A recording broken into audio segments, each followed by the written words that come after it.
tips on what you can do to help people who don't have a pillow to lay their heads on. Denise? Thank you. Unlike Donna, I was born into wealth. I grew up in Westchester, New York, and on a championship golf course in Houston, so it can happen to anybody. But my name is Denise Martin. I'm the author of Eating My Way to Heaven and the creator of heartbeokie.com, which is an entertainment portal to help raise money for homeless causes. And as you've been hearing all morning, the conversation about, around, and aimed at the homeless is that they're all lazy drug addicts that won't work. And it's nearly impossible to cut through that vicious judgment, but my story helps a little. So when somebody tells me that the homeless are all lazy drug addicts, I say, well, gee, you know, I was strumming along in Las Vegas, paying the bills, building my star, and a global pandemic closed the whole town in 2 days. The tourists were forced on planes, and my income was gone. And I moved into my car with a teenager. Well, now they've dared to dip their toe in the there, but for the grace of God, go I pool, and we can have a conversation. And that conversation goes like this. Oh yeah, that's terrible what happened to you, but those homeless, man, they're just doing the drugs and they won't work and they're lazy.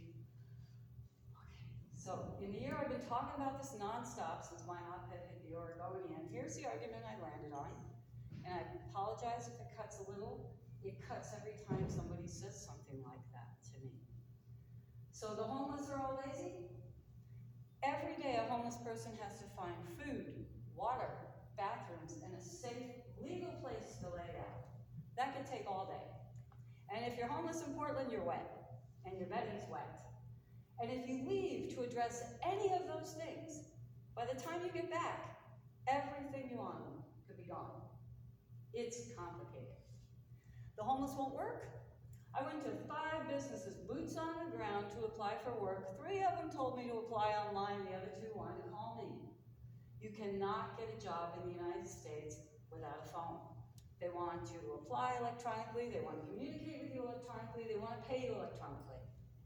Now there's some great government programs giving out free phones and cell phone services. Can't plug it into a tent, you cannot plug it into a sidewalk. So the number one thing we can do as a city, if we expect the homeless to be employed, is get some charging stations where they can get to them. The homeless won't work? Well, the other day I saw a guy in Pioneer Square with a sign that said panhandling, and his sign said, I need shoes for my new job. Oh man, he needs way more than that. He's starting from zero. He has no money or no food. He's not available to show up at the gospel mission anymore. He can't panhandle all day, stay up all night collecting cans and get to a recycling service. He needs to go to work.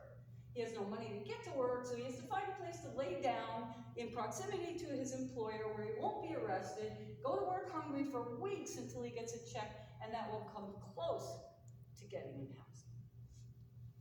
It's complicated, and getting employed starting from nothing is really complicated. So the homeless are all drug addicts. Well, I was a huge fan of the reality TV franchise, The Real Housewives of Beverly Hills. I even befriended one. And every episode, these rich, privileged women are stumbling out in stilettos, covered in Chanel, carrying a Louis Vuitton bag that would pay a middle-class mortgage, and they're off to get drunk for the afternoon. So if you can't get through a day of luxury without drinking, imagine how high you have to be to sleep on a sidewalk. Tens of millions of Americans have turned to prescription drugs for depression, anxiety, bipolar disorder, mental illness. The wealthy are drinking.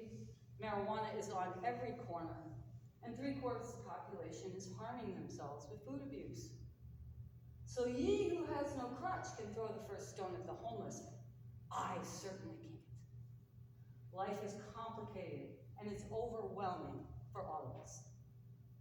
But you don't know what overwhelming is until you've laid down on a sidewalk, cold, hungry, thirsty, uncomfortable, alone, and forgotten, and wonder, am I going to make it to sunrise without being assaulted? all filthy and disheveled and head over to Hilton and beg them to let you wash your dishes? It's not 1920 anymore. It doesn't work that way.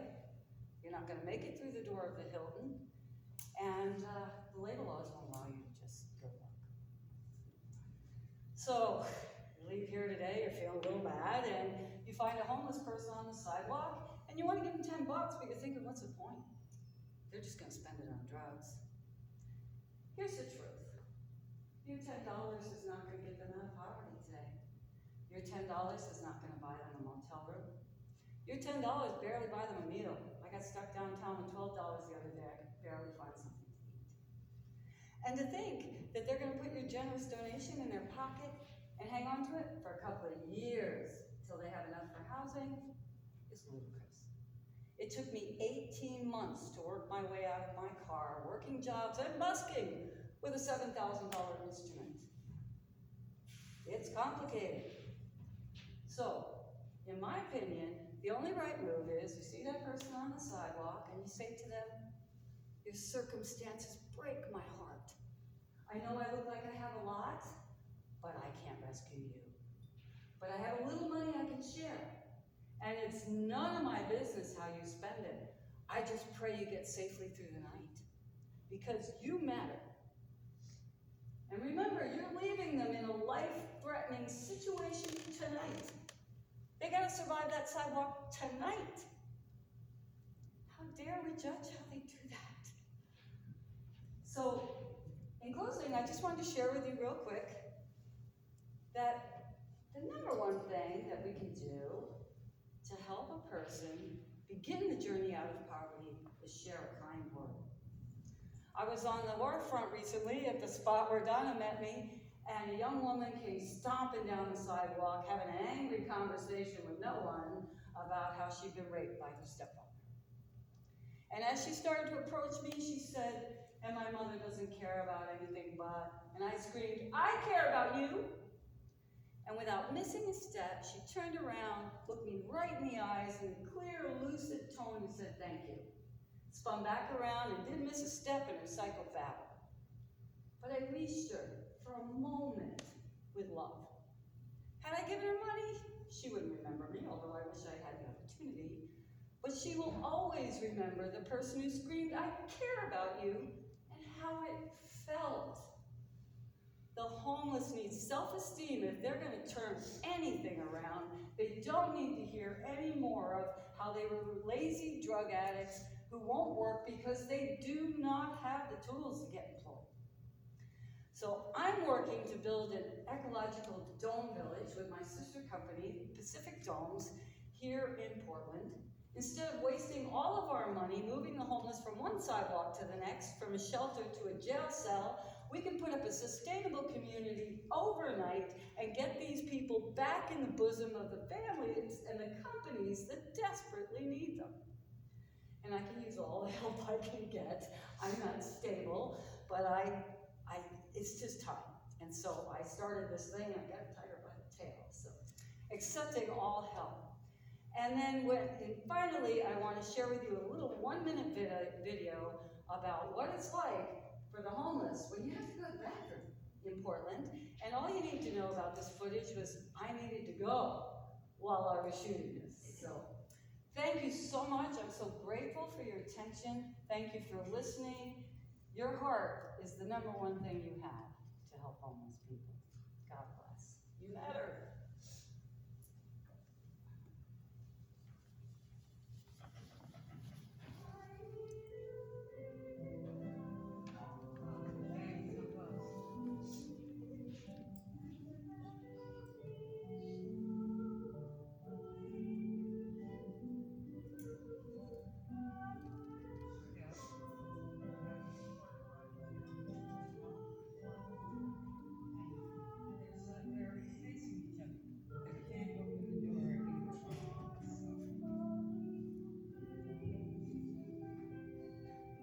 That one went away because it wouldn't look nice for the tourists, so it doesn't matter that it's locked, it's gone.